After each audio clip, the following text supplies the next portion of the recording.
આપ સર્વેને જય શ્રી કૃષ્ણ। શ્રીમદ ભાગવતમાં પ્રહલાદ ચરિત્રની કથા આપણે સૌએ સાંભળી।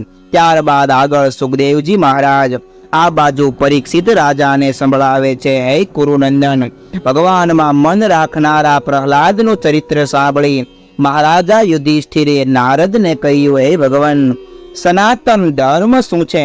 મનુષ્યના વર્ણ અને આશ્રમ વગેરેની કથા મને સંભળાવો। નારદજી બોલ્યા, શ્રીમન નારાયણ ભગવાનને નમસ્કાર કરી ભગવાન નારાયણના મુખેથી જ સાંભળેલો એવો સનાતન ધર્મ હે ધર્મરાજ આપણે સંભળાવું છું। નારાયણ ભગવાન પોતાના અંશ નરની સાથે બદ્રિકાશ્રમમાં બિરાજી તપ કરતા હતા। હે મહારાજ, વેદ જાણનારા પુરુષોની સ્મૃતિઓ પ્રમાણભૂત હોય છે। સત્ય, દયા, તપ, પવિત્રતા, સહનશીલતા, યોગ્ય અયોગ્યનો વિવેક, મનોવિગ્રહ, ઇન્દ્રિય નિગ્રહ, અહિંસા, બ્રહ્મચર્ય, દાન, જપ, સરળતા, સંતોષ, સેવા, પ્રવૃત્તિના કર્મોથી નિવૃત્તિ, મનુષ્યોની નિષ્ફળ ક્રિયાઓનો વિચાર, મૌન, વૃથા ભાષણનો ત્યાગ, દેહાદિકથી આત્મા જુદો છે એનું અનુસંધાન, પોતાના અનઆદિકમાંથી બીજા પ્રાણીઓનો યથોચિત વિભાગ, સર્વ પ્રાણીઓમાં આત્મા અને દેવરૂપ જાણવા, ભગવાનનું શ્રવણ, કીર્તન, સ્મરણ, સેવા, પૂજા, નમસ્કાર, દાસભાવ, સખાભાવ, સમર્પણ વગેરે 30 લક્ષણ વાળો ધર્મ કહેવાય છે। આ ધર્મના આચરણથી ભગવાન પ્રસન્ન થાય છે। જે દ્વિજ છે તેને યજ્ઞ, વેદાધ્યન, દાન વગેરે 3 કર્મ કરવાની આજ્ઞા છે। ભણાવવું, યજ્ઞ કરવા, દાન લેવું અને દેવું આ કર્મ બ્રાહ્મણો માટે છે।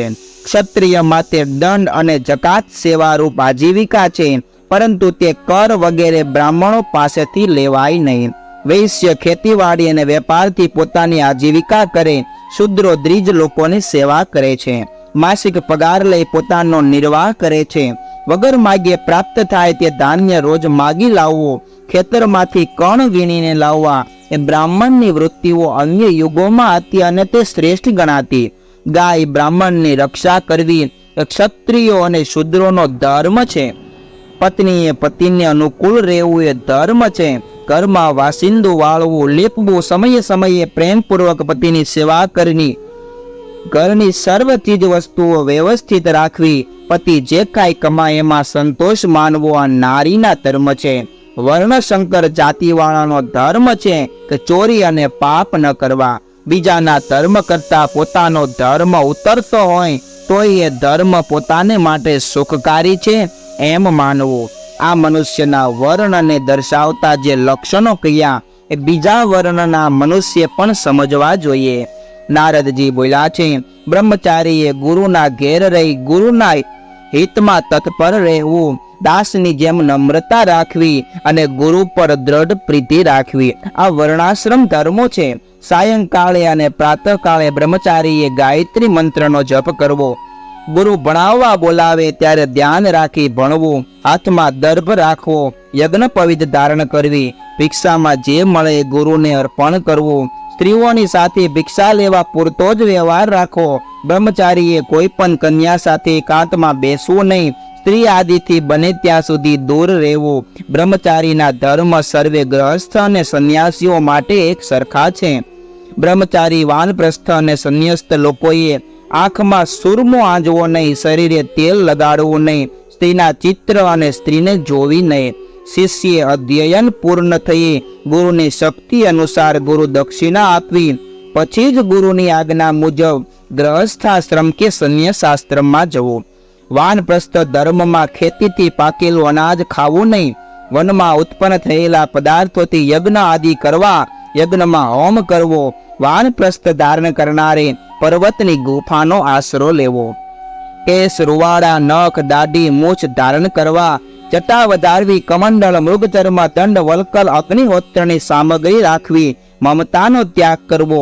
વાનપ્રસ્થ આશ્રમમાં જ્યારે વૃદ્ધાવસ્થા અથવા વ્યાધિથી પોતાની ક્રિયા કરવામાં અસમર્થ થઈ જવાય ત્યારે અનશન વ્રત ધારણ કરવું અને અહમ બ્રહ્માસ્મિ કહેતા મારું સાચું સ્વરૂપ આત્મા છે એવો નિશ્ચય કરી અહંકારને મહતત્વમાં, મહતત્વને પ્રકૃતિમાં અને પરમાત્મામાં લય કરવો। ચૈતન્ય સ્વરૂપ આત્માને બ્રહ્મરૂપ જાણી અદ્વૈત ભાવે બિરાજમાન થઈ પોતાની મેળે અગ્નિની જેમ વિરામ પામવું આ વર્ણાશ્રમ ધર્મમાં વાનપ્રસ્થોના ધર્મ છે. નારદજી બોલ્યા છે, જે વાનપ્રસ્થી બ્રહ્મ વિચારમાં આસક્ત બન્યો તેને સંન્યાસી બનીને પૃથ્વી પર વિચરતા રહેવું. કોઈ પણ ગામમાં એક રાતથી વધુ રહેવું નહીં. સંન્યાસીએ કૌપિન ઢકાય એટલું જ વસ્ત્ર ધારણ કરવું. દંડ આદિ ચિહ્નો ધારણ ન કરવા. સંન્યાસીએ બધાની સાથે શોધ ભાવ રાખવો.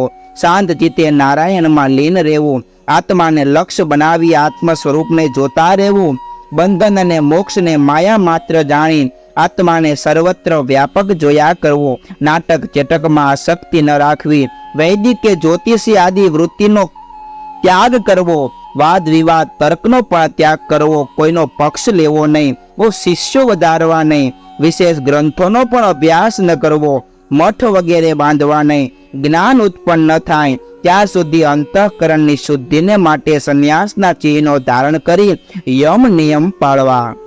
જ્ઞાન ઉત્પન્ન થયા બાદ નિયમો પાળવાની આવશ્યકતા રહેતી નથી. છતાંય પોતાના શરીરને મૂંગા જેવું રાખવું. દત્તાત્રેયના સંવાદ રૂપ એક જૂનો ઇતિહાસ હે ધર્મરાજ આપને હું સંભળાવું છું. લોકોની રીતભાત જાણવા માટે પ્રહલાદજી કેટલાક મંત્રીઓ સાથે એકવાર સહ્યાદ્રી પાસે કાવેરી નદીના તટે પહોંચ્યા. ત્યાં ધરતી ઉપર સૂતેલા એક યોગી નજરે ચડ્યા.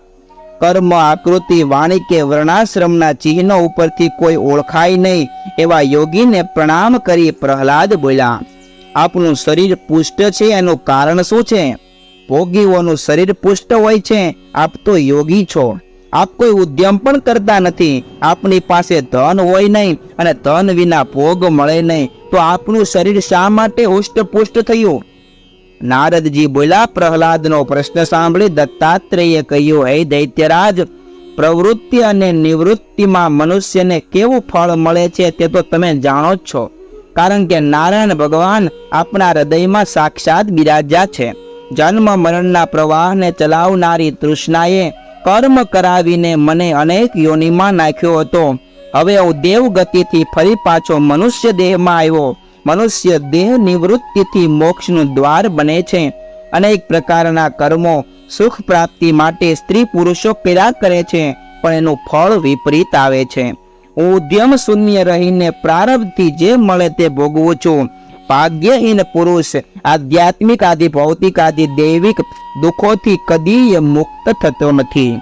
મનુષ્ય પુરુષાર્થથી કદાચ દ્રવ્ય ઉપાર્જન કરે, પણ તે ધનમાં તો સદા ક્લેશ જ જોઉં છું. પોતાનું ધન ચોરાઈ જવાની બીક રહ્યા કરે.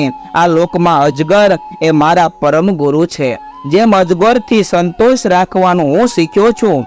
વગર મહેનતે જે કાંઈ પદાર્થ મળે તેનાથી સંતોષી રહું છું. કોઈ વખતે કંઈ ન મળે તોય સૂતો રહું. ઉદ્યમ નથી કરતો. જે કંઈ આહાર માટે મળે તેને ખાઉં છું. કોઈ વખત શ્રદ્ધાથી કોઈ આપે, કોઈ અપમાન કરીને આપે. કોઈ વખત દિવસે મળે, કોઈ વખત રાત્રે મળે.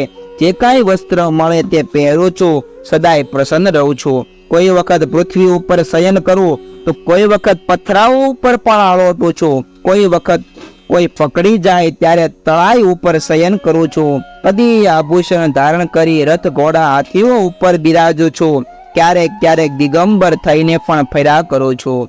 કોઈ માણસની નિંદા નથી કરતો, સ્તુતિ પણ નથી કરતો, પણ બધાનું કલ્યાણ અને પરમેશ્વરમાં એકતા થાય આવું જ માગું છું. મારું આચરણ અત્યંત ગુપ્ત અને શાસ્ત્રથી ઊંધું છે, તોય તમે ભગવાનના ભક્ત હોવાથી મને કહ્યું, માટે મેં સંભળાયું છે. નારદજી બોલ્યા, અવધૂતના મુખે પરમહંસના ધર્મ સાંભળી પ્રસન્ન થયેલા પ્રહલાદજી એમનું પૂજન કરી ફરી પાછા પોતાના ઘરે ગયા. આ પ્રમાણે ધર્મરાજ યુધિષ્ઠિરને નારદજીએ ગ્રહસ્થના સનાતન ધર્મના અને પરમહંસના ધર્મોનું વર્ણન કર્યું. આગળ ગ્રહસ્થાશ્રમની અંદર રહી અને મોક્ષ કઈ રીતે મેળવી શકાય એમની વાત ધર્મરાજ યુધિષ્ઠિરને નારદજી સંભળાવે છે. પણ એ કથા સાંભળીએ ત્યાં સુધી આપ સૌને ભાવથી જય શ્રી કૃષ્ણ.